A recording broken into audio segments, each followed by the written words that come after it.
Hi everyone, Anthony Fantano here, internet's busiest music nerd. You know who it is, and thank you for listening to this new episode of the Needle Drop Podcast. Before we get into the show, we want to remind you that this is a listener-supported podcast, which means it exists because of those who support it, and they do so in a few different ways. One, they get weekly downloads of this show via a monthly subscription on our support page. We will link you to it in the description box. Looks like this, button right there. Also, you can hit up our Amazon Associates link, where basically we get a kickback for all purchases you make on Amazon.com when you use this link. Only works in the US though, unfortunately, but you can use it to basically make purchases you were already planning on making on Amazon, and that helps out this podcast as well. Also, you can stream it on YouTube and share it with a friend. All support is appreciated. All right, thank you for listening again, and on with the show.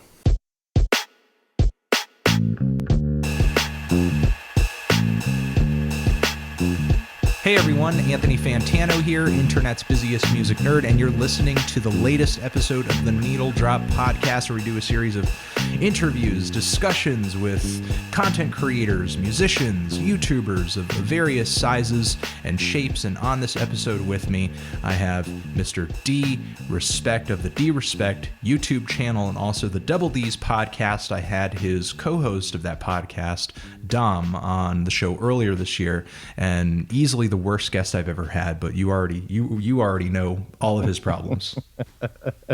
I'm well aware of all his problems. Yes. He fucked up the green room over here, and you know that over here at the Needle Drop Podcast, we have very good amenities, and you've seen them, you know, and yes, I have. And he totally fucked up the room. He half ate a lot of the food and then just put it back down on the tray like a total slob, and he's never going to be invited back. Ordered a Jack and Diet, did all the things that Dom Rabrun normally does. Well, look, I think one thing's clear. You had Dom on the podcast, and then you realized, you said, well, okay, well, let's get this thing right. Let's get this thing right. Let's get D on this. And I think Dom would agree that it was the right choice. Exactly. Yeah. And by the way, I don't believe that Dom half ate anything. But. we had a lot of food laid out, you know? Okay. And it seemed like he just got distracted by some food while he was in the midst of eating other food, and he would stop and he'd put it down. And I think I just caught him in the middle of a bit of a binge. So he had just kind of, you know, left the room in a bit of a fat man tornado or something. It was pretty disgusting, but we're going to move on. Now this podcast that we're going to do, it's not an interview, though you are a very interesting person. I find anyone intriguing who regularly refers to himself as daddy. Mm-hmm. But we're going to actually be talking about something else, and maybe I'm getting a little ambitious here, but I'm going to call this the first annual, because maybe there'll be another. The first annual worst rappers out right now. I went on Twitter, I went on my social media, and I basically asked you guys, what were some of the worst rappers out in your opinion? And I got a lot of repeat answers.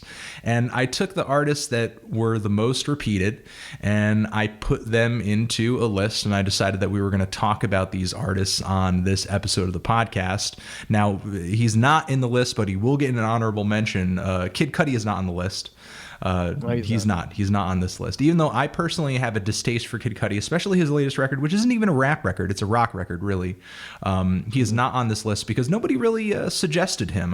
When I asked, the album of his, the new album had not come out yet, so maybe he wasn't at the forefront of everyone's mind right now. But again, on that record, he's not really rapping. But we do have 10 pretty polarizing artists on this list. And I think we will just kind of go down this list and talk about maybe some of our personal opinions of these artists, but why some of these artists are kind of hated so much generally, because a lot of the hatred that some of these artists get, I think, has very little to do with their music, actually. I don't know if you feel that way. I think it has to do, well, before we started the podcast, I mentioned to you that I think actually just with one, I think it's solely about his music, but yeah, for the most part, there's other components that goes to it. Yeah. One. Okay, well, that'll be interesting. Okay, so let's get into the list. The first person on my list, and this is the list I sent to you, is I have Tyga listed here.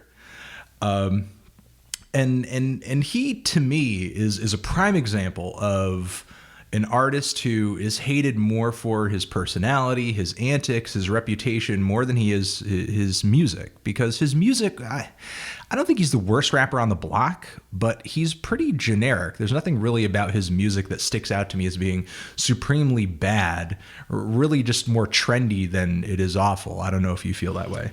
It's vanilla. It's just normal. It's right down the middle. There's nothing really stands out. There's nothing really to hate. There's nothing really to love. It's just right down the middle. It's just straightforward. Yeah, it's very Wonder Bread. But the thing is, this I think is really important about hip hop music. I think when something such as charisma plays such a huge role in the artist's success and the likability of that artist, of course, everything that they do outside of their music is going to kind of be held up to scrutiny. What he was doing with Kylie Jenner before she had turned 18, basically all the L's he's taken over the past several years in the public eye, just looking totally ridiculous. I believe I saw him served a summons at like a sneaker signing or something, which was a pretty ridiculous video. This guy had walked up with all these sneaker boxes like he was just going to buy them, and Tyga was like going to sign them, but then he just handed him a summons and walked away, which was pretty raw.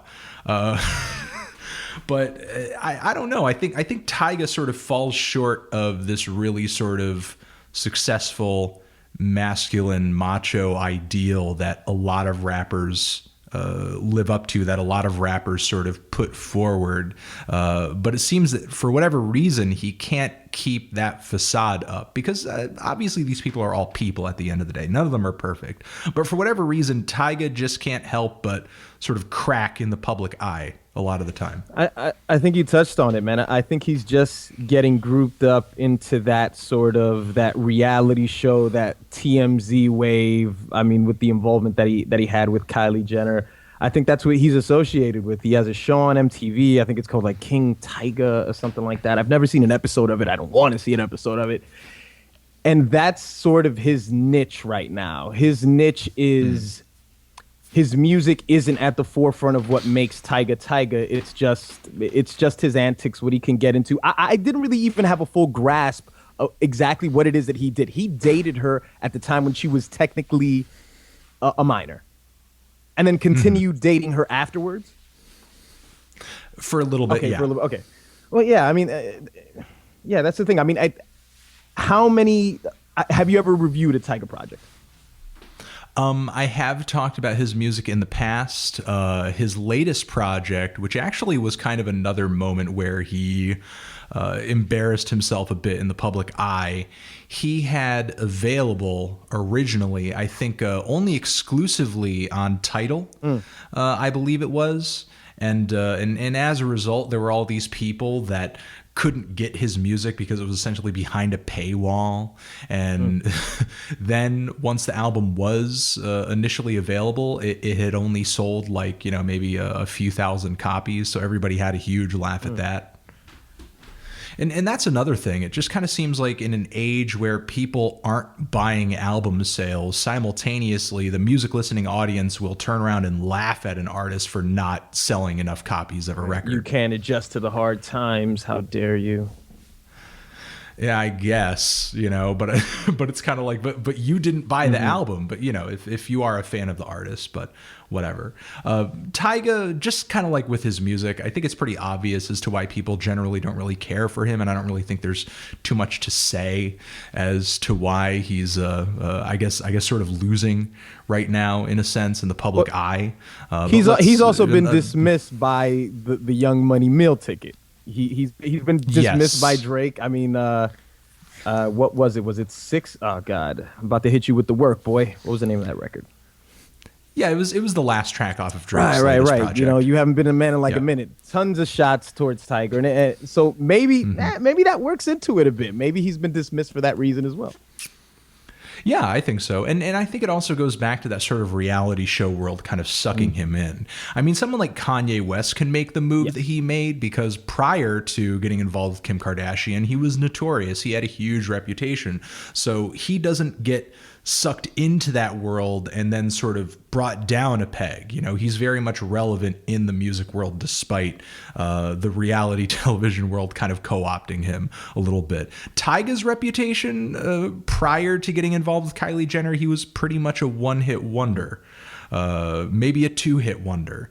And as a result, I'm not really sure this was a great move for him because it essentially took away attention from his music. But I think that he was kind of on the downturn already with a few unsuccessful projects and tracts.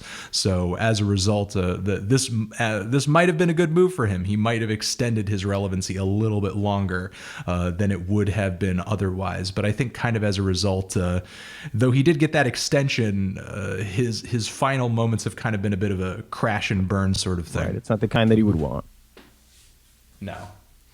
All right, so let's move on to someone who is a bit more notorious, I think, and I think still has a lot of relevancy, despite the fact that he has some serious haters, and that would be Chief Keef. Mm-hmm. Now.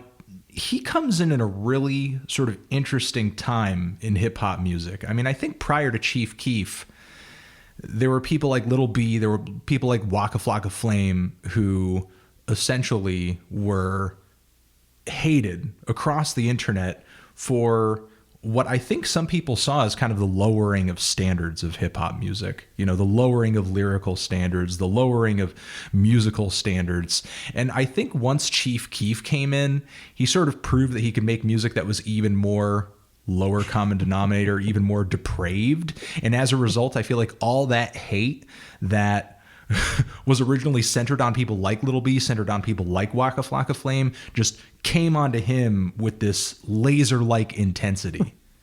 So he lowered the bar so much that he was successful. He just did it just enough. I think that was it. You know, I think that was part of it. I mean, of course, it sort of has a lot to do with sort of the persona and the lifestyle that he puts forward and the reputation that he has in Chicago as being involved with these violent criminals and so on and so forth. And I think a lot of people dislike that as well because some people will kind of cry foul and say, won't someone please think of the children?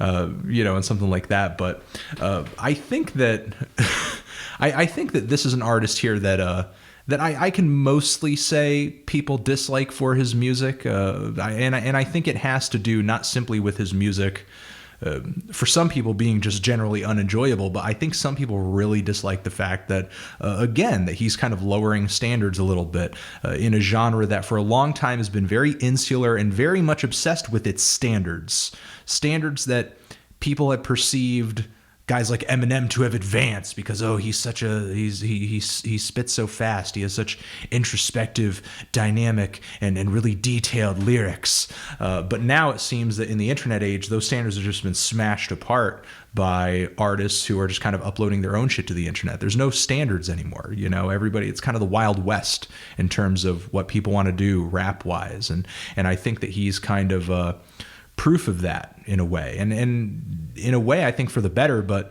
simultaneously there are a lot of people out there that don't want to let go of those standards so easily. Part of the frustration I think also goes into the fact that you would think that somebody like Kanye would understand these standards because he's Kanye West, and you know, obviously the music that he makes, most of those people who hold hip-hop artists up to that very same standard expect Kanye West to not only be able to make that music, but be able to co-sign music that's just as good as his. And the fact that he co-signed Chief Keef, I think, goes into the frustration just a little bit more, because it's like, from a fan's perspective, it's kind of like, well, Kanye, look at the shit look at what you're putting on a pedestal. And then newer artists are kind of saying, well, if this is a music that I had to make in order to get a cosign from a large artist, I would have done this a long time ago. Like, this is total shit. This doesn't take any talent whatsoever. So Kanye, he's to blame for this. Well, not 100%, but you know, he's got a lot to do, you know, with obviously with you know, shit I don't like.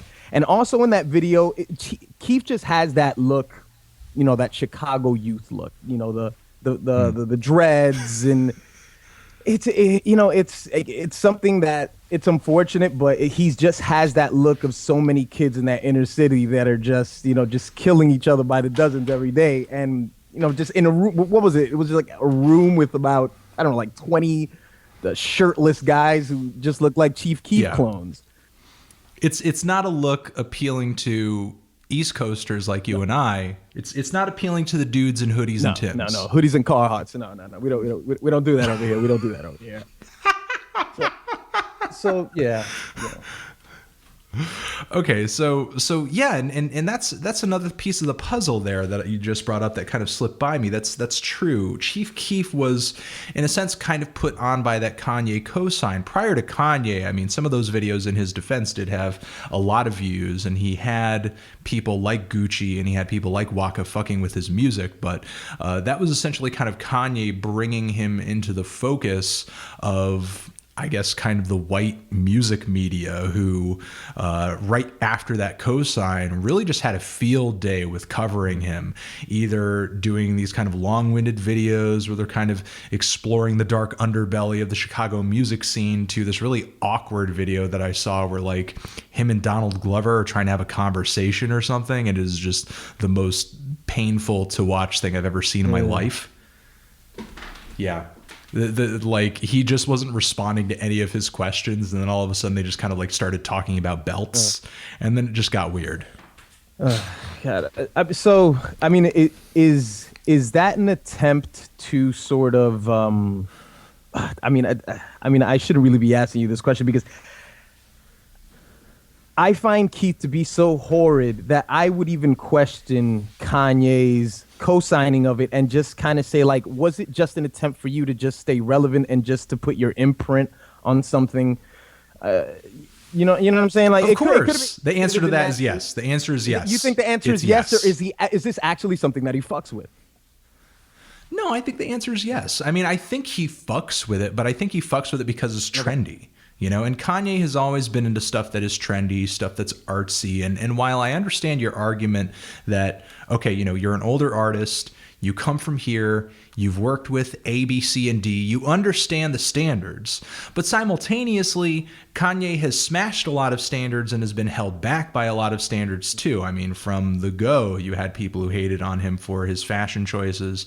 You had people who didn't like the fact that he was kind of taking it back to kind of a jazzier, soulful, sample-based sound. You had people that were not happy with the fact that he kind of went dance and electronic music on Graduation. You had people that didn't like the moves that he made on 808s. So repeatedly, he has made moves that have at least soured some people in his fan base, but simultaneously have kind of expanded his fan base as well. It seems like with each record, he cuts a chunk of his fan base off by disappointing them, but then gains new fans with whatever new sound and hype he's created off of his latest single, off of his latest record. Right, but but those were at least ambitious. Those were ambitious attempts. You know what I'm saying? And then to just go through this. Okay, yeah, I see that. At the point that he embraced I don't like, trap had already kind of been an established thing. It's not like he's inventing a new sound or anything like that. Though at the time, when he came out with records like 808s, he was very much pulling from guys like Kid Cudi. So it's not like those sounds came completely out of the blue. It's sort of like he grabs onto these proteges, sort of like Travis Scott right now, and he kind of sops up all these ideas and all these influences from them. And then once he's done, he kind of moves on to another artist or something like that. And I think that was kind of the case with Chief Keef. I don't know if he's going to continue working with him or continue working with this auto-tune trap sound with his future stuff, though it does seem to be really relevant at this point still. So I'm not exactly sure if he's going to kind of push that sound away or continue to embrace it. But yeah, I think that kind of exacerbated the problem because that gave Chief Keef exposure to the very crowd of people who didn't want to hear the type of sound that Chief Keef was making at all. Yeah. And I'd also like to say, and I'll say this about a few people, and I'm going to say this about Keef. I don't understand what the fuck he's saying. So that goes into it as well. Just plainly, I don't understand what the fuck he's saying. Dude, that's something that we're going to be able to talk about with a couple of these artists. Two more of them that I think I just don't understand what you're saying, sir. I don't understand what you're saying, but the thing is, Guttural simultaneously, noises. I I think that's something that doesn't matter so much anymore. You know, I think hip hop's kind of gone through this really weird phase where it's more about the emotion or the intensity or just the sound of the voice more than it is what you're saying, kind of like rock went through with the era of alternative rock or punk rock or metal music, where you even have guys that are just gutturally screaming and you know, just making these really weird monstrous throat noises, but it's just really more about the sound than it is about the message. And I realize that's, you know, a really tough thing for hip hop to give up, considering the message has been so important to the genre for so many years. But nowadays, with not only Chief Keef, but even Death Grips too, an artist that I like, you know, unless you're grabbing a lyric sheet or hitting up Rap Genius or something, you may not know every single thing that the artist is saying. But this next artist is someone who is also polarizing, but his lyrics actually are very easy to understand. And I know you've made a video about him before on your D-Respect channel, which I will try to link to that down in the description if I remember to. I'll try. I'll succeed. As long as you try. That's all that matters. I'll succeed. We have Macklemore over here as the next artist, who I actually got a lot of people telling me that they hate Macklemore. When I review Macklemore, they tell me, why do I review Macklemore? He's garbage. Why do you like Macklemore? He's garbage. My positive review of The Heist is actually one of my more notorious reviews, because people will be like, I can't believe you like that record. But what was so funny, when that album came out, it was not a hot record. And everybody was pretty neutral on the album. And there wasn't really anything polarizing or controversial about Macklemore. It even seemed that the indie scene that now hates him was relatively positive toward him, especially after that Same Love single, which before it charted, it had a little 7-inch release on Sub Pop Records, which is a pretty huge indie label. And it seemed like the record was just going to kind of go under most people's radars without really grabbing any attention. But then he came out with that fucking thrift shop video, and that just rocketed him off. And it seemed like once that happened, once he got that mainstream acclaim, there was just so much more scrutiny than there ever was before. And when he had all the eyes of the music world watching him, he just totally fucked up on that Kendrick Lamar thing. And instead of just shutting up and taking his award, it seemed like he just wanted to do nothing but apologize. And then you had that Jewish thing. What was it with the? I was gonna say the weird Jewish costume, and then you had the gay community kind of getting at him and sort of accusing him as having just capitalized on their suffering in their community by coming out with the Same Love single. Though again, in his defense, he came out with that song long before he had a hit music career, and there was no way he could have predicted that song would have been as popular as it was. He was on a very independent come up, so you know, I'm not really sure. He's not like this manufactured music industry artist, but he just happens to be this, I guess, very model-like white guy who can rap pretty well and put together a coherent song, and it just makes him infinitely marketable. And that's where that's where the problem comes in. I think the problem comes in is, you know, it's just the appropriation of everything. It's just he doesn't. Well, you know, people feel like he doesn't have the right to come in and of course, you know, I could refer to Lord Jamar of Brand Nubian, who was just like the main person that was just anti. But you know, after Macklemore's height, you know, it wasn't really when the Macklemore thing was really going on, but it's just the fact that he comes in and he has this opinion of, well, let's make a pro-gay song. I think that's where the purists really, and just the fact that he's white, of course. Now it's like, well, he doesn't have the right to do this, and look at the message that he's bringing in here. It's, you know, it's almost like the idea of you know, like you know, governments can't implement change just overnight. It has to be done, you know, gradually. There has to be a process to it. And I guess they looked at it in that same way. Like, this is just way too random. This is a white guy. This is a white guy who's coming with a message that is anti just even down to the words of your most, well, not conscious artists, but your most celebrated artists. Let's say that your most celebrated artists who use certain words in, you know, in certain contexts don't necessarily mean, you know, referring to homosexuals, but even those artists use certain words that it's all about, you know, faggot this and faggot that. So I think that the cultural appropriation, I think that's where Macklemore gets so much hate, and this sort of, I think what did you just say just now? You said this pretty nice white dude. What did you, how did you? I said he's very model-like. Exactly. You know? So it's sort of the holier than thou could feel that you get from Macklemore sometimes, especially with the whole apology thing that he did with Kendrick. Yeah. It just, you know, he's probably a great guy, but it's just everything about him just sort of pisses people off. Yeah, that's sort of another side of the coin that I didn't just bring up there, and sort of coming up with a hip hop song. And okay, so sure, there are artists who may, in a very lax way, use the word faggot in their songs. It's just kind of a general insult, but you know, we can't ignore the fact that traditionally hip hop has not had the most positive of relationships with the gay community. Yeah, exactly. Yeah. We have, and you know, we can even cite people like KRS-One he's had bars that weren't really positive toward homosexuals. Really, even MF Doom has had bars. Yeah. Like even MF Doom has had bars that sort of make fun of homosexuals. A Tribe Called Quest on a track that until it got revised and actually went on to the low end theory was anti-homosexuals as well. I believe actually a member of Brand Nubian was on that song. So Lord Jamar may have been just like, you know, completely 100% on board with that track.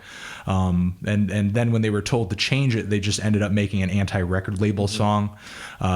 So of course, you know, the history there is a little negative. It's kind of a negative history. So Macklemore, being a white artist, he's already kind of, even if he is talented, he's already kind of treading on thin ice. And then for him to come out with this song, a very popular song, you know, not just any song, because certainly before that track, I believe Murs even had a track that sort of addressed homosexuality and homophobia. And I believe he actually even sort of played in the video a gay man and sort of kissed another man in the video.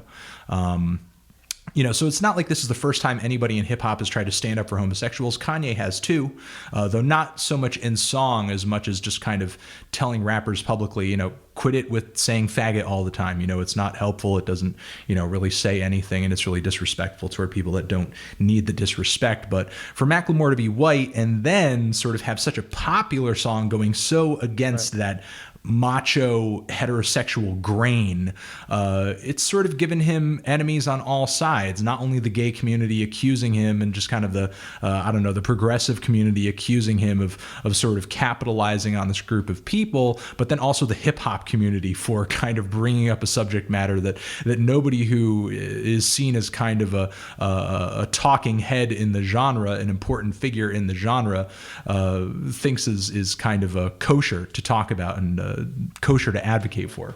You know, when I made the video about Macklemore a few years back, you know, one thing that I said about Macklemore, and does Macklemore have something brewing, doesn't he? Or I mean, he just came out with a single recently, so I imagine there's probably an album on the way or something. You know, I think he also suffers from something that someone on this list who, if there's anybody out there who listens to the Double B's podcast, they'll know probably who I'm referring to, and I'm not going to say his name. You guys make fun of him so much, and I love it. And we're going to get into it. I think he suffers from, just being preachy. Not as heavy as that other person, but definitely being preachy. And, you know, hey, I've got a song. I'm making a song about materialism. And this is it. This is a very grand statement. This means a lot to me. And he puts so much into these records, that, you know, which is not to say that they're not good, but it's just you can easily see how a well-informed, a smart hip hop fan would listen to it and kind of say, well, you know what, Macklemore, just fuck you. I mean, you make everything. He puts it out there really in plain view, so it's not like he doesn't really disguise what it is that he's trying to say. I think it's the issue with him. He puts it very, very bluntly. It's all out there, And my thing with him that I sort of suspected is, well, what's the next project going to be like? Is every song sort of going to be just like a grand statement? Is each song going to have a hot button topic that he's going to try to attack? Exhausting. You know, Well, I mean, in his defense, I will say that his latest single does kind of feel like him moving in the direction of making music that seems like it could just generally be listened to and enjoyed and doesn't have to have this really pertinent issue that we're all kind of... I have a feeling that he's probably not going to have a song about Syrian refugees on this next record. I'll just say that. I think he'll probably play to that pop audience, that mainstream audience more, since that is most likely the audience that is going to continue to favor him. I think if he tried to play to the conscious crowd, to the hip hop crowd, to all of those groups, and I think it is cool what he's done, kind of, you know, referencing the old school, involving the people that he did on this latest single, but I digress.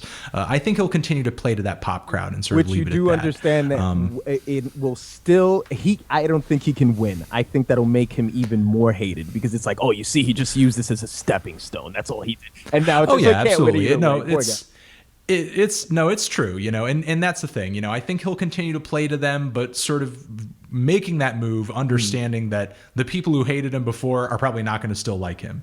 You know, I think all that really matters, and all that should matter to him at this point, I mean, if I were him, that's the only group of people I would be caring about entertaining, because that's probably the group of people that are going to ensure that his career lasts another 2 years. You know, trying to turn around and please the Lord Jamars of the world, it's just not going to happen. Even if he came out with the most amazing hip hop record of the world, like he still wouldn't be fucking with it, because even Lord Jamar is a guy who admits that he has his biases. You know, he'll admit that guys like Eminem are really technically proficient and he's most definitely talented, but there's nothing about his music or his style that appeals to him. You know, and I think in hip hop especially, who you are is a part of that, and Macklemore can't change who he is even if he comes out with an amazing record. So this next artist is kind of in I guess similar hot water, that similar kind of cultural appropriation water. And that would be Iggy Azalea, who has had a pretty rocky past couple of years, with numerous artists just kind of clowning her. T.I., I believe, has kind of cut off all ties with her. On social media, she's put her foot in her mouth countless times. And not only has she just taken so many L's in the public eye, which of course hurts her reputation and makes her so much less likable, but a lot of people hated her right out of the gate just for what I guess you could call a bit of a vocal blackface, with the fact that she's from another country, she's outside of the U.S., and she obviously does not speak with a Southern accent, but she's very happy to totally embrace one when she's spitting a verse. Yeah, and that's where her and Macklemore sort of they part ways, because that's definitely something that Macklemore never got across. Yeah, that's I think there's no other reason other than that. I think it's a reason that she intentionally goes out of her way to speak in that tone. Though, hold up, if I'm not mistaken, I think she spent some years, I think, in the South somewhere. Was it Texas? Yeah. I think she lived out there for a little bit, or Atlanta. Yeah, she did, but you know, she obviously still talks like she's from Australia. So I think it's nothing other than that. I think with her, it's pretty simple. And then it could also be the fact that it seems like something's being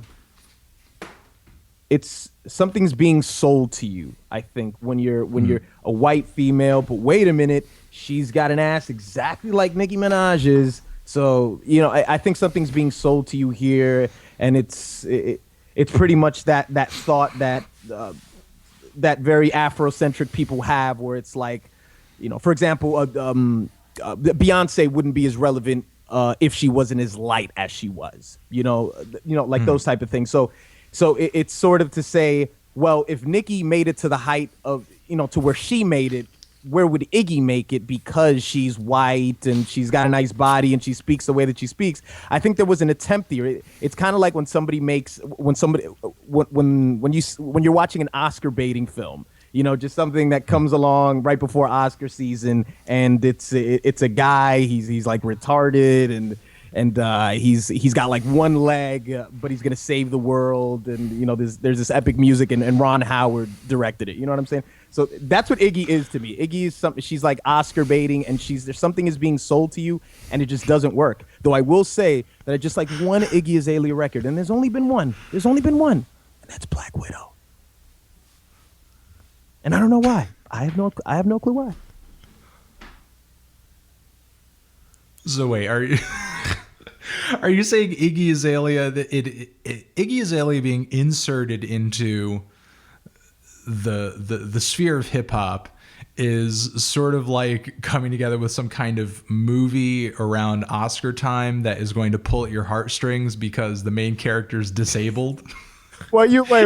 Is that what is that the metaphor you're going with? You understood what I was trying to say. Basically, what I'm trying to say is that there is an attempt here. It's very contrived. I think it's very contrived. It's we're gonna take this female. She looks a certain way.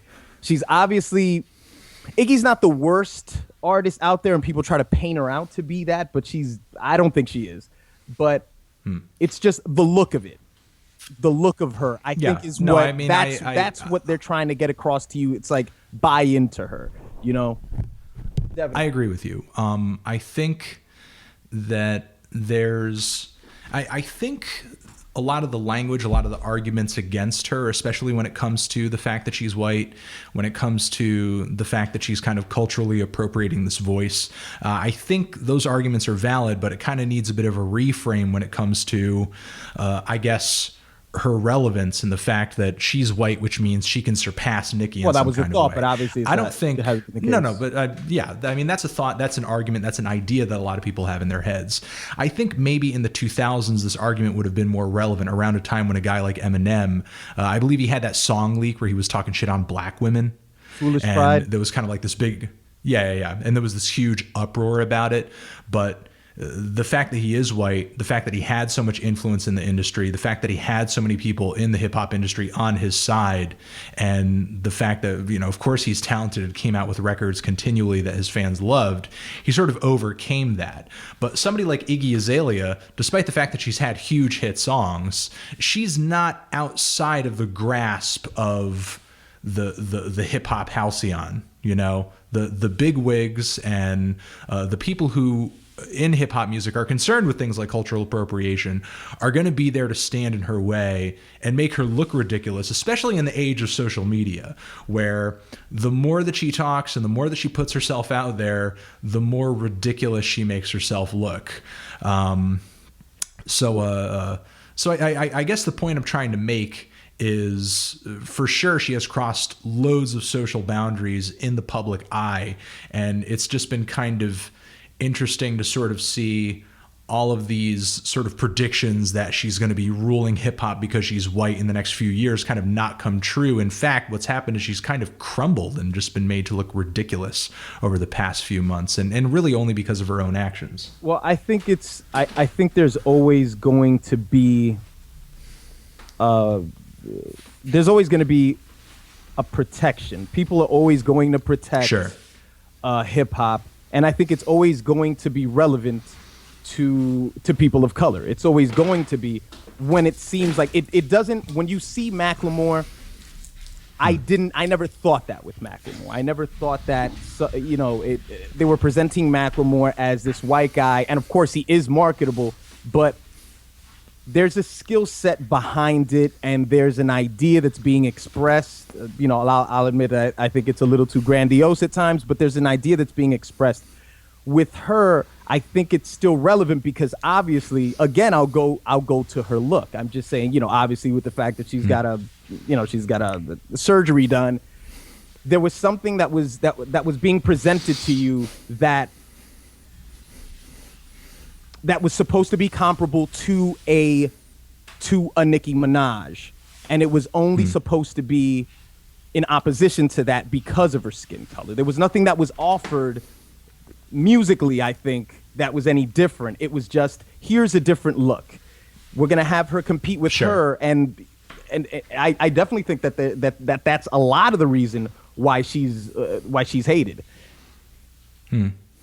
Yeah, it would seem that that would be how she's being marketed, but I think even if that was intentional, even if it wasn't intentional, that kind of would have been the way it was perceived, because I mean, what other female rappers out there right now are as relevant or as powerful as Nicki Minaj? I mean, I believe you've even done a video about this yourself, sort of talking about how the crop of female rappers in the 90s was so much wider, so much more diverse back then during that decade, whereas now it's really kind of just slim pickings.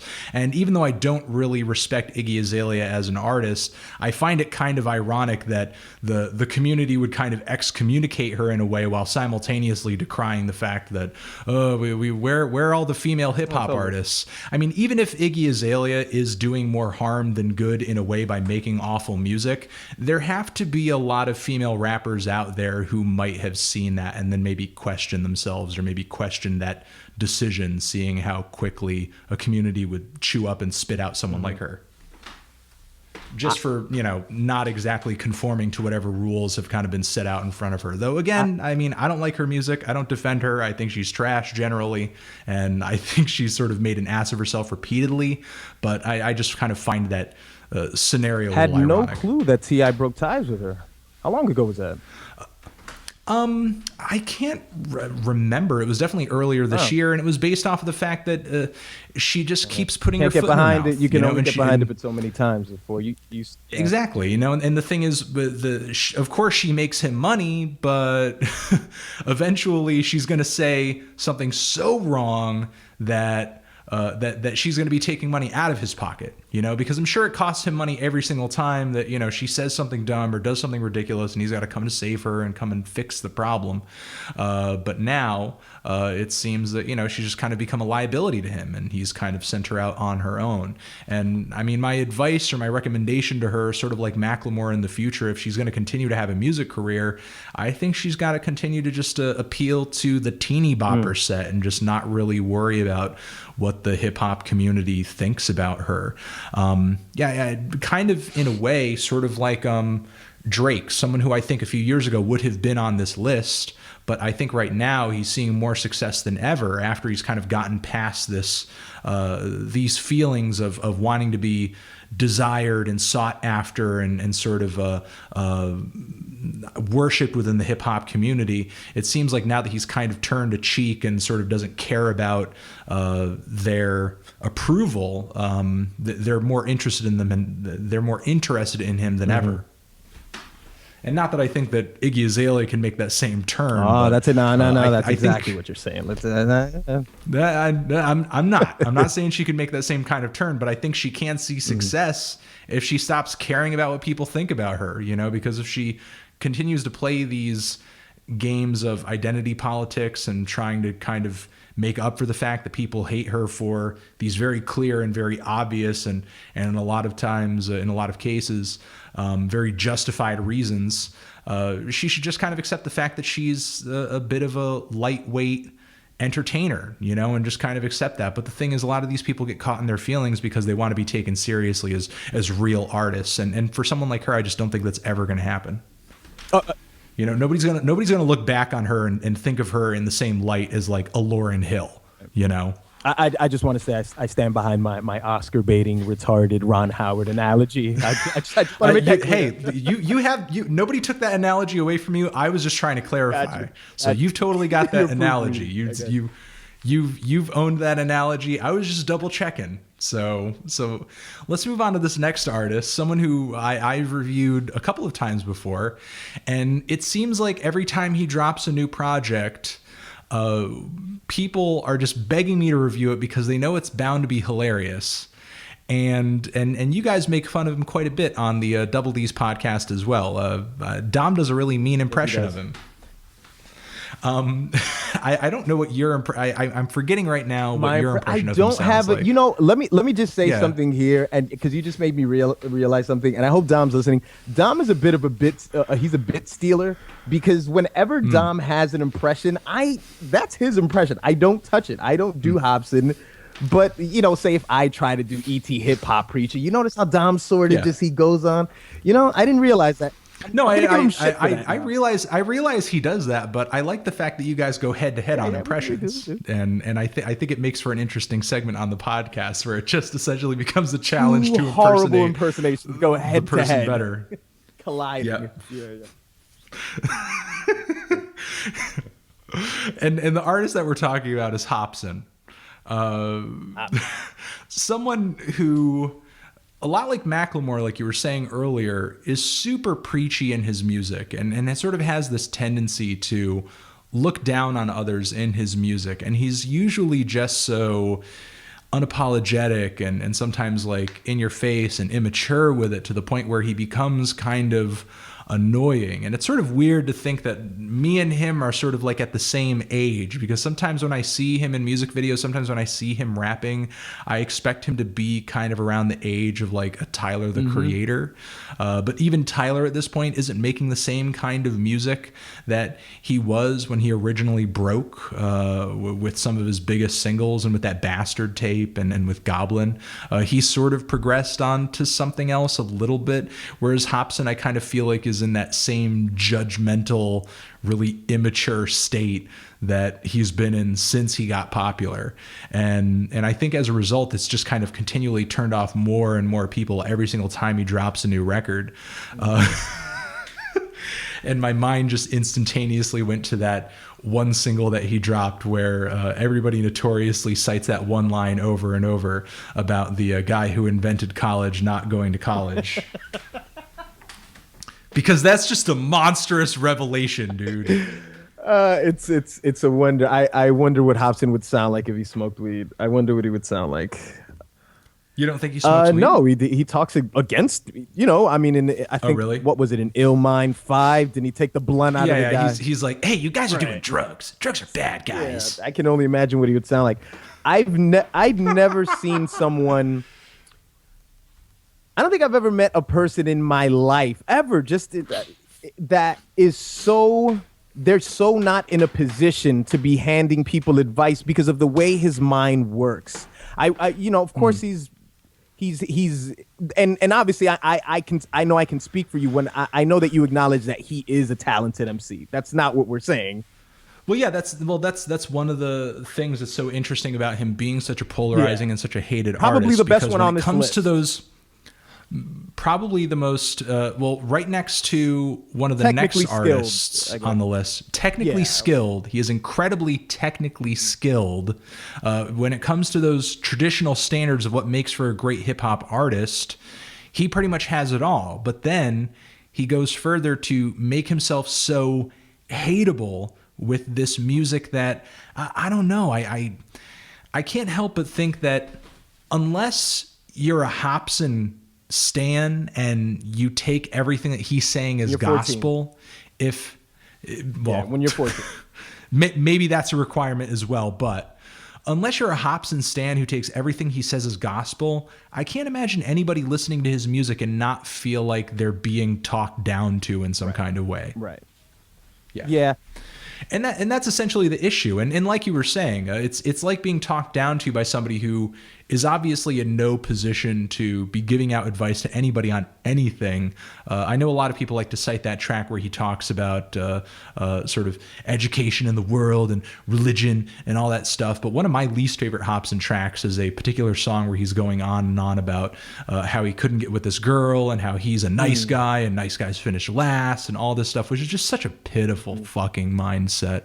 And it was just really disgusting to kind of see it plastered all over this really melodramatic song. I don't think you can come from the position of, I was a basket case, I kind of kept to myself, but let me tell you what I think about the world. It's like, it seems like you haven't experienced the world. I mean, granted, obviously he's been touring, but he's getting a whole different perspective of the world now that he's an artist. You know what I'm saying?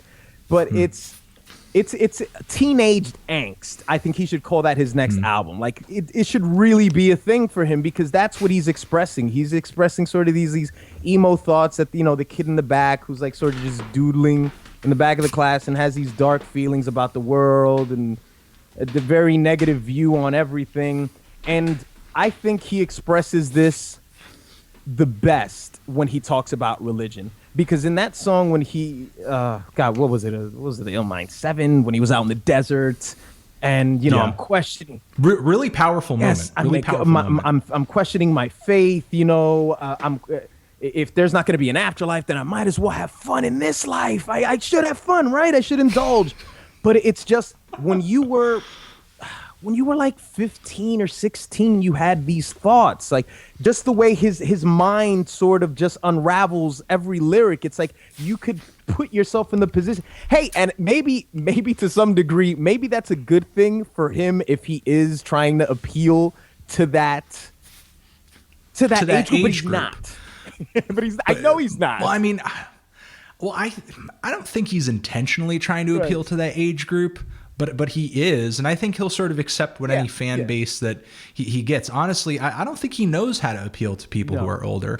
And while when I reviewed that video, I guess I respected generally some of the ideas that he was putting across. The way that you just kind of framed it reminded me and sort of made me think, if these are the kinds of revelations that he's having now at this age, and we're the same age, like what has he been doing for the past 15 fucking years? He's been writing. Like, was he cryogenic? He's been writing. He's been writing. That's what he's been doing. Like E.T.? Yeah, like E.T. Please do a little E.T. Writing. He has been writing those bars. Yes, he has. I think I do a better E.T. than Dom, but let's I agree. You do a better E.T. I do agree with that. You do get that E.T. You do get the E.T. quote. Though there was one. I can't remember what impression it was. Now we're digressing. I can't remember what impression it was. You two stopped and you did a head-to-head on this one impression on one of the recent podcasts, and I can't remember. I felt overwhelmed. Did he go first, and I kind of just gave up? No. You know what it was? You did. You guys were pretending to be Daniel Plainview. Daniel Plainview? From There Will Be Blood. Okay. I didn't know his last the character. Name. Okay, got you. Yes. You guys are pretending to be his character from There Will Be Blood. I said sort of the line from the milkshake scene, and Dom sort of just improv'd it. Yes. And I will say that I did like more that he improv'd it. I think that he was trying to live in the character, but you were trying to just like recreate the scene. I did he was karaoke. trying to play as the character. Yeah, that's what I did. I did karaoke. I played it safe. I did. But to continue on with Hopsin, it's like he's been, like you were saying, sort of locked in his basement since age 15, and then he's just kind of come out now without any without any sort of interaction with the world since then, and he still thinks like Eminem is still hot. Like it's like he should have been out in the 2000s. It would have really worked. It would have really worked for him back then. It would have. It really because he still says things like like ill MC, or dope, or he I could see him having a conversation with somebody and say like, you're not iller than me or something, And what's so funny, and this was definitely my opinion, and a lot of people sort of brought this up after he came out with a music video for this track, but the one song on the record, and I guess this will bring us into the next artist that we talk about, the one song on the record where he's kind of parodying Future and Young Thug is the best song on the record. Like it's definitely one of the better songs on the album. So he kind of accidentally made a great song, or at least a catchy song on the album, by making fun of artists and sort of portraying, hey, this is really easy to do. I could do this. But sometimes some of the most popular and long-lasting musical ideas are sort of those weird, dumb things that have kind of been sitting in front of your face the whole time and just kind of sound like these gimmicky, idiotic little tricks that anyone can do, but it ends up kind of defining some artists and really creating trends that make a lot of money and a lot of people like to hear because they're really ear-grabbing. And he just seems so pretentious and so beyond doing any of that stuff. And he's just kind of a weird, I don't know, like I said, anachronism, because it sounds like this would have worked so much better in the 2000s.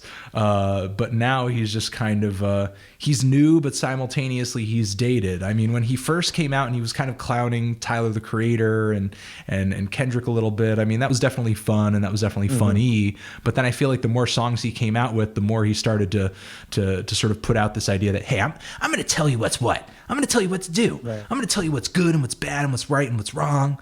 And I'm going to tell you all about my philosophy. And the more that he kind of got into that, I'm liking this tone that you got going here. Okay, keep going. I like this. Well, the more that he did it seems like the less. Yeah. Well, that's where my Hopsin impersonation comes from. Listen, I think. Now, let's set the record straight. Hopsin doesn't sound anything like that. But you did a very good impersonation of Dom's impersonation of Hopsin. Yes. Hopsin doesn't sound anything like that, but given his songs and given his lyrics, you would expect him to talk like that. Right. So, I mean, I've heard him say in songs before. I've heard him say in interviews before that, if he and his friends don't like laugh at it, then it doesn't go in a song, or, what he puts into his songs is just like kind of crazy stuff that him and his buddies think is really funny. And, he must keep a real close-knit circle of friends, because I just don't, know what group of people would have thought some of the stuff that he's writing is hilarious. And just kind of the whole thing that him and Funk Volume did not too long ago, where they challenged any rap group to like, a rap battle for like $500,000 or something, just kind of shows how out of touch they are. Like, dude, like nobody wants to like rap battle you, at least not any clique that's like, relevant. You're not going to get good music or like Young Money coming in and being like, yeah, we'll rap battle you, man. Why not challenge actual battlers? Maybe there's something there, but yeah, nobody's going to challenge you in it. Yeah. And that's the thing, despite the fact that Hopsin is perceived to be this really talented artist, do you think he could sort of, walk into that battler circle I've always and, felt like he could do well? Yeah, he could definitely do that. He could, I think there is a big difference between, rapping a cappella and, rapping over a beat. But I think in a battle format, I think he could be successful. I think he could, and I think he could jump into it facing some of the bigger names, because, he's obviously got a huge internet following, bigger than I think any. I mean, who's the biggest battle rapper would probably be somebody like Murder Mook. Maybe he could just jump into it and just go right up against him, and the numbers are right. Now, would he beat him? Personally, I don't think he would beat him, but I think he would. It would be a seamless transition. I think a seamless transition. Yeah, I mean, he could get really, nasty, really rely on the insults that come in his songs, which sometimes are funny. And it would probably keep him from getting super preachy, because there wouldn't really be anything to preach. He'd just kind of, be attacking the person in front of him. So maybe, he could make that transition, and it might actually end up being more entertaining than just the records. And preachiness works in battle rap. Preachiness definitely does work. Oh, they do. I mean, one of the biggest verses over the past 5 years was Loaded Lux, I think, against Calico. You gonna get this work, where he was just basically breaking down the fact that his opponent is a byproduct of a slave mentality, and his father was just another. And I can't believe I was just about to say N-word. His father's just another nigger, or So yeah, definitely. That thing was preachy as hell, and people loved it. So I think that works in that format. Yeah. Okay. Well, I think we've explored Hopsin as much as we possibly can. So let's get into these next two artists. I'm just gonna. But go ahead. I'm brown, by the way. Thank you for reminding me. I'm brown. Do you ever run into that issue where people listen to your podcast and they assume that you're a white guy? It's happened before. It's happened before. Because I have to assume that's happened. I think it's happened before on since you're clarifying right now. Yeah. On D-Request videos. I think I've said it like maybe a few times. I think I've said it, and then I've seen in comment sections, it's like, why the fuck is this cracker saying nigger? It's happened before. All right. let's get into these next two artists. I mentioned them sort of a little bit. It was a subtweet during our Hopsin talk where he has that one song, No Words, where he's essentially parodying Future and parodying Young Thug at the same time. These auto-tune rappers, I guess, if you could even call them that, though I think they're really kind of more singers in their own right. But still, when I ask people what I think what they think are the worst rappers out right now, they come up time and time and time again, even though in my own mind, they don't really fit in that rap archetype to me, not just because I don't think they write great lyrics, but mostly because I just don't think they're rapping. You know, I think they're singing really, which is kind of ridiculous considering it seems like that's what they're doing, but it's not so obvious to people. So that leads to conversations where I hear people talking about Young Thug and they're like, oh, Young Thug, he's so great. You know, he like uses his voice like an instrument, man, you know, like, and in my head, I'm just like what? Like fucking singing? like you know, people were singing before they were rapping, man. right? I don't believe you. Not true, man. Not true. It seems like that's the obvious thing to call it, but people won't label it that, and people won't label him as a singer. He's a rapper, and I think it has more to do with just his image more than it does with what he's actually doing.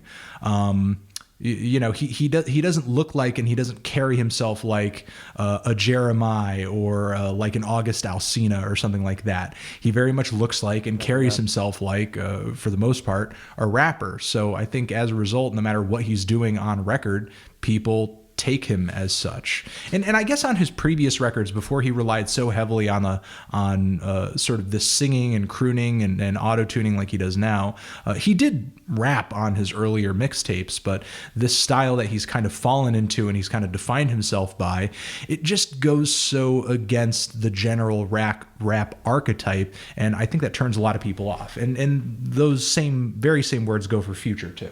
Yeah, absolutely. Yeah, it's easy. It's easy to hate Future. I think he's the easiest person to hate on this list, and it's because, with exception to Drake, who, like you said, he would have been loved a few years ago.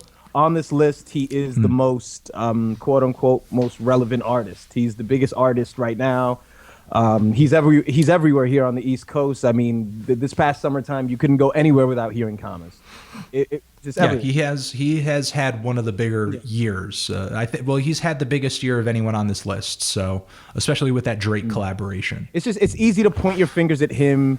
And you know, at this point, he represents something. He sort of represents, just like you said, with he's this anti-rap archetype that he puts across. It's like he represents what people would think is everything that's wrong. I mean, just the fact that one of the biggest records that he's responsible for this year is just him counting money on the hook. I mean, that's 10 years ago when when you had people who were very much a part of the whole lyricist lounge movement and all this backpacking shit. It's like the first things that they would say is like, I don't care about how much money you got, bro. I don't want to know. He's literally counting money on the hook. So it's like it's so easy to make him for him to be hated. And I don't think I've talked about him before. I don't think it's anything that he does musically aside from what I hate from Future. Me personally, what I hate from Future is his vocal fry. I hate this sort of it's something that Lil Wayne used to do, but I don't know, with Future it's like turned up just a little bit more. Well, with Lil Wayne, when he was kind of originating that a little bit, it was kind of more of a side dish more than it was a main course. Every track with Future. It's every time. And with Future, it's just one note. It's like all he really knows how to do. But the thing is, and I'm surprised. I don't know. I mean, I'm sure he makes quite a bit of money. I'm just surprised his label hasn't just swapped him out and just put in some other dude who can do that too, and then just decided to pay him less. Really? Oh, that's an interesting. I mean, you're joking, but that's probably fucking true. That's probably very easy to do. But like you were saying, he does kind of represent something, because even though Young Thug definitely has his own thing going, Future is kind of seen, I don't know, as a bit more like a godfather of that sound. Young Thug definitely rides on the sound that Future helped popularize for sure. Young Thug is another person who I want to mention is guilty of the very same crime that Chief Keef is guilty of, and it's the "What are you saying?" thing. I have no clue. Future, I think I used to have that problem with him, but there's actually a Future song that I wouldn't say that I necessarily like it, but it's definitely growing on me. It's "Know the Meaning." You know, where he's just like, you know, where to understand who I am, you know, you have to understand where I've been and all that stuff. Yeah, he does. Future does have some audible lyrics. He's kind of rapping on that one. He definitely is. Yeah, he does have some audible lyrics, especially on that Dirty Sprite 2 project. He did have some audible lyrics there, but still, again, it's not like those lyrics are so in depth and those lyrics are so interesting that they could actually carry an entire project. And again, when he sort of paints himself into that corner, he ends up relying on that, sort of a vocal quirk with, the auto-tune just slathered on to sort of carry the song along. I've seen Charlemagne sort of talk about him in a Vlad TV interview where he said, people know the hook. That's all that matters. People sing along with that hook. They don't know what the fuck he's saying during the verses, but, they know and they remember and they are stuck on that hook, and ultimately that's what matters. And Future is a very hooky artist. Young Thug is a very hooky artist. Is this a 2-for-1? Yeah, it's a bit of a 2-for-1, because I think they both kind of work against that rap archetype in a very similar way, even though they have slightly different vocal styles, and I can pick out one from the other very easily. To me, I think they go against what a lot of people expect from a rapper merely based on the fact that I think they're more singers than they are rappers. I mean, of course, you could charge them with having really degenerate lyrics and lifestyles and all that sort of stuffy shit that, if someone was like a hardcore backpacker, they would probably charge them with, and just kind of call their lyrics trash and all that stuff. But outside of that, I think that they don't really try to live up to the rap archetype. So as a result, if you try to have a discussion about why they're horrible rappers, I mean, of course they're going to come up short, because I don't think they're trying to sort of, again, live up to those blueprints, live up to those measurements in any kind of way. You mentioned something in a video. I don't remember what it was. I mean, it may have been a review to one of these artists. I mean, I would imagine one of these 10 people. And the way you worded it, and I think that's what it is. I think you said something about like it's a race to the bottom. That's what they're like creating something that's never been, that no one ever wanted to achieve before, and it kind of sounds like we're being dicks by saying it, but it does seem like they're building towards just like lowering a standard. It's like you're not even trying, you're really not. Especially Young Thug. I would say that Future sound is if you just if you gave me an option, if I was going on a road trip and I just had to listen to one of them, I would definitely just say, just give me Future, just whatever.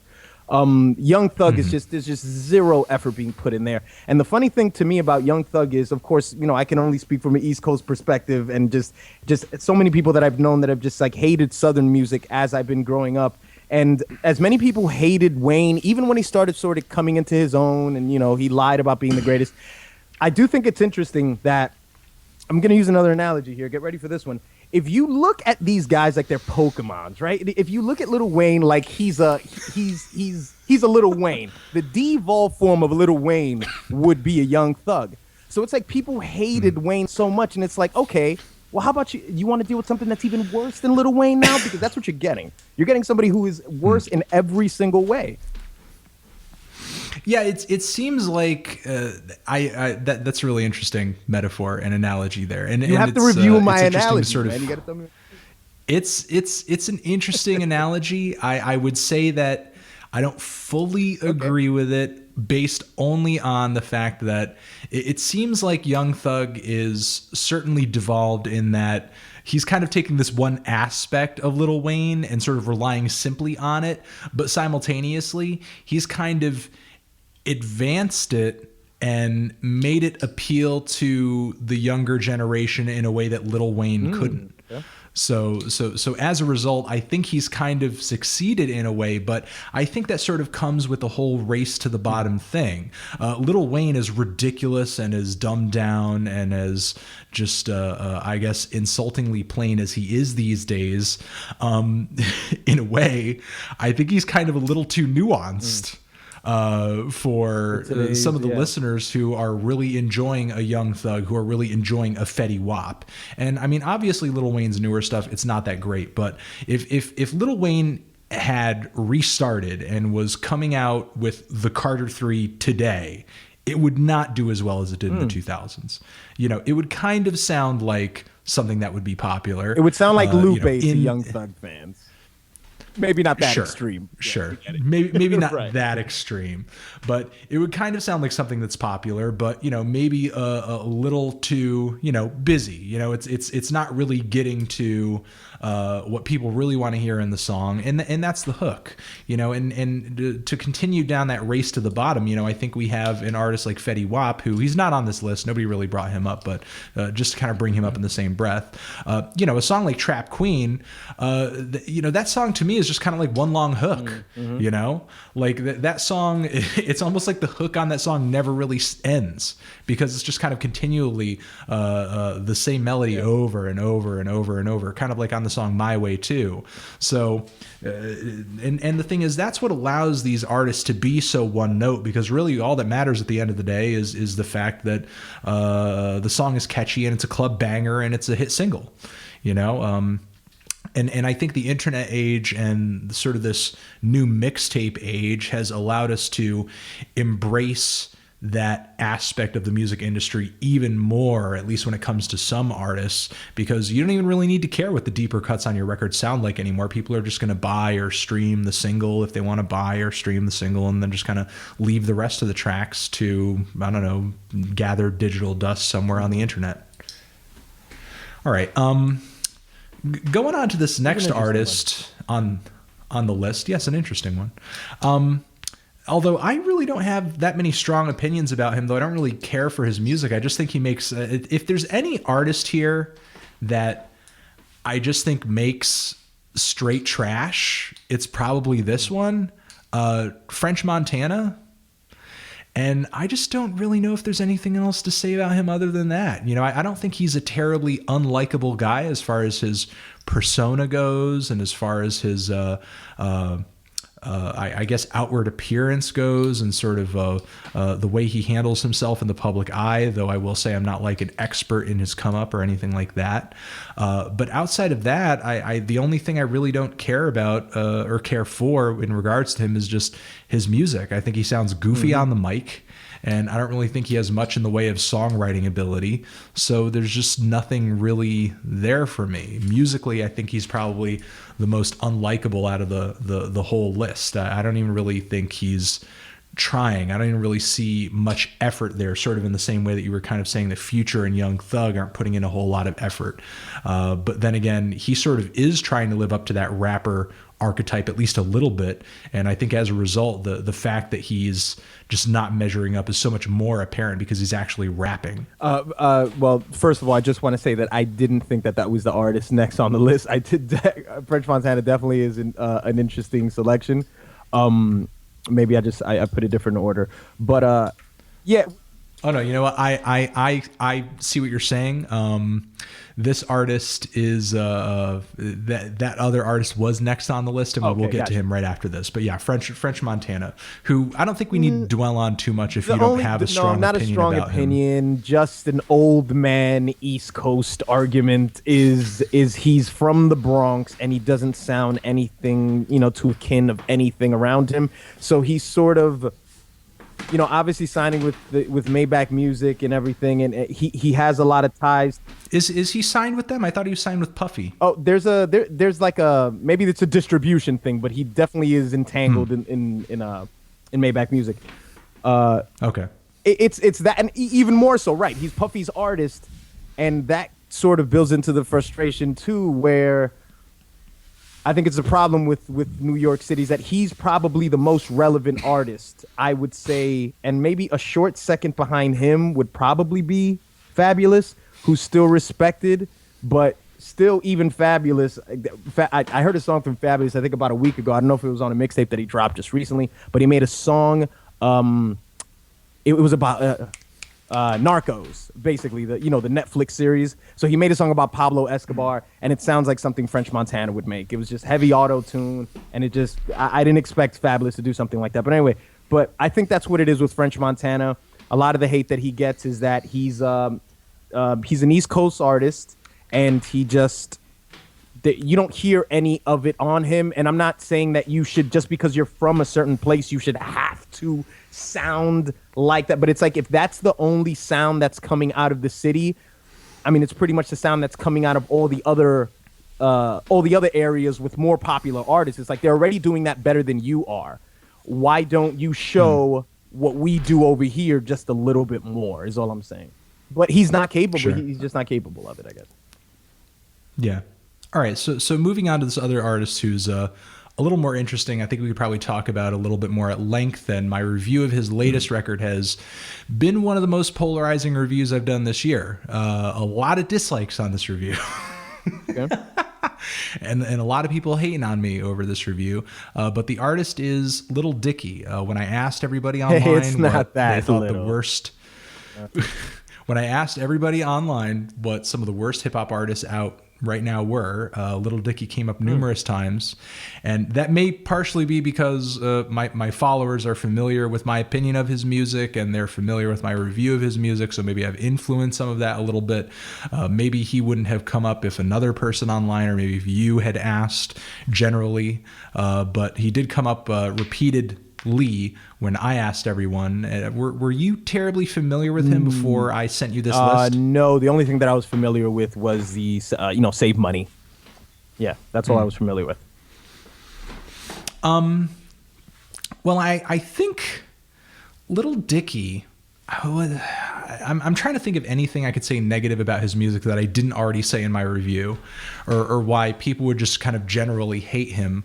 But I think I think it really kind of comes down to everything I said in my review, but he's not really at this level of mainstream notoriety where he can kind of get the sort of flack that Macklemore gets, and it seems like right out of the gate he's had quite a bit of quite a few endorsements from some really notable artists. I mean, he's got Snoop Dogg on his freaking record, you know.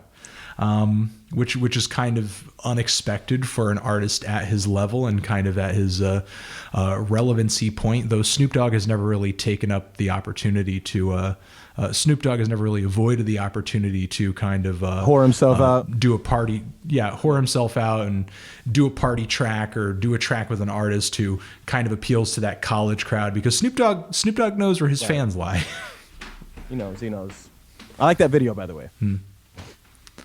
It is an interesting video, sort of, I don't know, I guess taken as its own thing and not sort of brought into the scope of the rest of the record. But do you have any sort of strong opinions on his music? I don't have a strong opinion about him. I mean, what I want to say is I think he's very technically sound. I am impressed by, if Andy Samberg didn't ever make music, I don't think I would. There would be so much dislike, because it does have sort of a Lonely Island. That's really what it sounds like. I mean, when you basically make sounds like someone trying to. It sounds like someone trying to make serious joke when rap. you make a song like Ex-Boyfriend, when you just make a song about this guy, my girl's ex-boyfriend, his dick is just so big. He's the most handsome guy ever, and he just keeps repeating it in this. And it's like he's trying to be humorous, but at the same time, it's like I don't know if he's serious or, whatever. I mean, I don't find it funny. But I think where I'm going to say what I personally disliked about him, because this is pretty much the first impression that I got from him. And, a lot of people obviously got a first impression by the whole concept that he had, that sort of, let's make a video for no money or as little money as possible. And to me, what I didn't like about it was that he showed you the function of how it's done, and it's just like in like this viral space that we're in.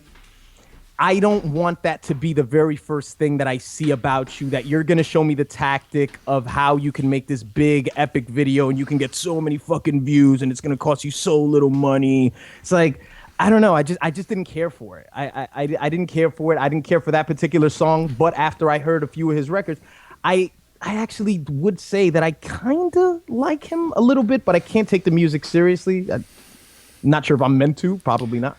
But Well, and also I think the whole idea and the whole concept of doing a video for very little money is only a big deal for somebody who has the money to actually do a more expensive video. I mean, there are tons of people, directors who I know and I've met, who they have no other choice other than to make a video either on a no budget or a shoestring budget. It's not really a big deal. It's not a feat. It's not impressive in any way. There are tons of artists, video artists doing that every fucking day. The fact that you're doing a video for no money, it's kind of like, I don't know, it would be as interesting as somebody coming along being like, hey guys, I'm a white rapper. And it's like, okay, well, you know, what's next? Yeah, just didn't care. Just didn't care for it at all, and just just sort of haggling people at the beginning. I mean, again, this is. I don't know if I would have said this had I been aware of who Dicky was beforehand, but it's just the first impression that I got of Dicky was somebody who just rings on people's bells and is just like, hey, gonna do this video, and it's just like, oh yeah, sure, whatever. Hey, I got to shoot this video. I'm like this privileged kid. I don't know, but he seems like he comes from money. I don't. Something about him tells me that he comes from money. Yeah, I mean, I don't think Snoop Dogg works for free, and I don't know what his label is, but we won't get into it. All right, let's finish this up. We're on our 10th artist over here. I believe his name is Slim Jesus. Slim Jesus, yes, Slim it Jesus. Is. Half Slim white, Jesus. half Puerto Rican. Yeah.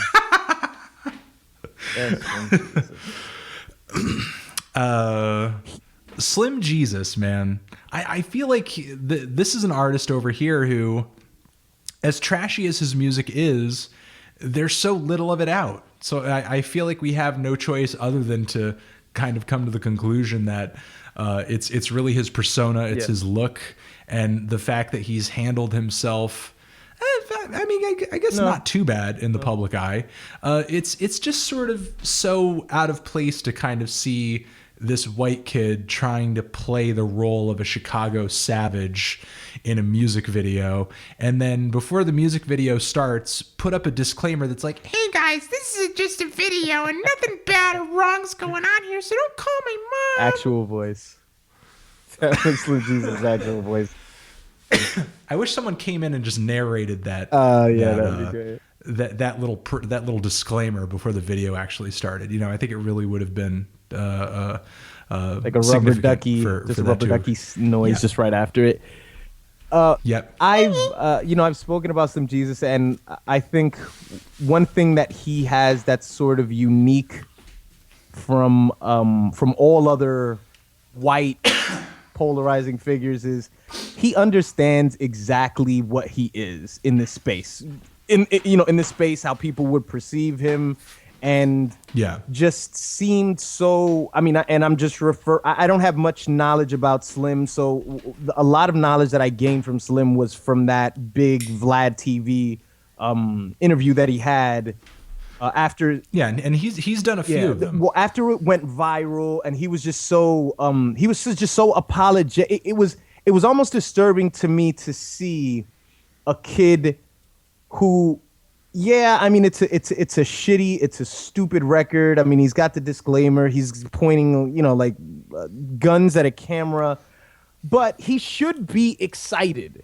He should, I don't know why it's so wrong for him to feel excited, and he didn't seem excited at all. It was kind of like, did that video, and I don't really do any of that crazy stuff, and it's so good, and he almost seemed like ashamed of what he did, like, holy shit, that went viral. All right, guys, I know you're gonna be pissed at me, but so he understands exactly what he is and exactly how people are going to perceive him. I mean, I think even a black rapper would have probably played a viral song cool, It's not. I didn't get cool. But I think I think the way he played it, or the way that he reacted to it, and I think he really had no choice other than to do this, was to just be really, I guess, forthcoming with the fact that he doesn't live this life. He's not about this life.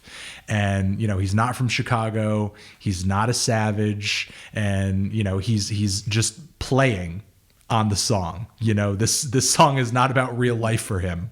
And I feel like he had no choice other than to play it that way, because if he didn't, his life would have seriously been in danger. He'd be a lot more relevant. Oh, I mean, you think so? Yeah. You think if he played it off, he like sort of rode that wave? Yeah. If he kept up the facade that he was sort of putting forward in the video, you think he would have been more it would have been relevant? more relevant, but it would have been leading up to the World Star video where somebody just like randomly knocks him out, like Stitches style. On the shit, it would have. It's basically Stitches, really, was what I'm saying. He would be Stitches.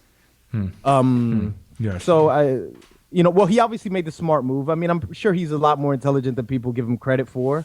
But he made the move that would ensure his survival. That's exactly what he did. So, not the survival of his music career, but the survival of himself. You know, I do agree that the fact that he did just come forward and sort of admit everything, of course, killed the steam of the song and killed the steam of his career, because of course, he's demystifying it, and as much as we try to put forward the idea that, hip hop artists should be real, they should be honest, often that's not really what we want. That's not really the case, because the moment a situation becomes demystified and it's just put out there in plain speak yeah, exactly. The moment you've broken the fourth wall and you've sort of spoiled the surprise for everybody, nobody's interested in anymore. And that's essentially what he did. He sort of put a pin in that balloon right away, because he knew that if he didn't pop that balloon, someone might fucking pop a Glock at him. Somebody might put a bullet in Jesus' ass. It's possible, but it's he hasn't put out a mixtape or anything yet. There hasn't been any. I don't believe so, but he's put out a few songs. He's had some songs out and some remixes and stuff like that. But I don't think, and I don't know if it's really gone beyond that. So it'll be interesting to see if anybody really cares about a Slim Jesus mixtape or a Slim Jesus anything next year. But I don't think that's going to be the case. Oh, definitely not. It was something similar after Bobby Shmurda. Put out Hot Negro. Let's say Negro now. When he put out Hot Negro, and he did an interview with what's that lady's name, Jenny Boom Boom, I think. And he basically said, "Don't do the." He didn't say that he doesn't do it. He said. Yeah, he just advised against. Right. He just said, "Hey, don't do it," which I guess isn't exactly the same thing as what Some Jesus did, which what reads off to people who really buy into this. No, music. it's not the same thing, and I don't think I don't think that necessarily had a bad sort of reflection on his career at the time. He was just very much like, it's not worth it. Right. Don't live the life that I live. But the thing is, people can continue to live vicariously through your music as long as they think in their heads like, oh yeah, he really feels that way, or he really does what he's saying, or he really did what he was saying at one time, or he at least knows someone who did what he's saying, or something like that. Sort of like I'm pretty sure that Pusha T isn't selling keys anymore. But he's certainly he's not going to say that he's not. Goes back to that. He's not going to say that he's not, and he's probably not going to let up on that subject matter anytime soon. Knows what pays that mortgage. Yep. All right. I think that's it for this list. So that was the first annual Worst Rappers Out Right Now conversation, and let's try to have another one of these next year. We'll loop back up a year from now, and we'll have another one of these. All right, everybody, thank you for listening. This has been the latest episode of the Needle Drop Podcast, and my guest during this conversation has been the one and the only Mr. D Respect. You can check out his YouTube channel as well as his Double D's podcast down in the description below. I want to thank him for coming on, and this has been just a really good talk, and I'm glad we did it.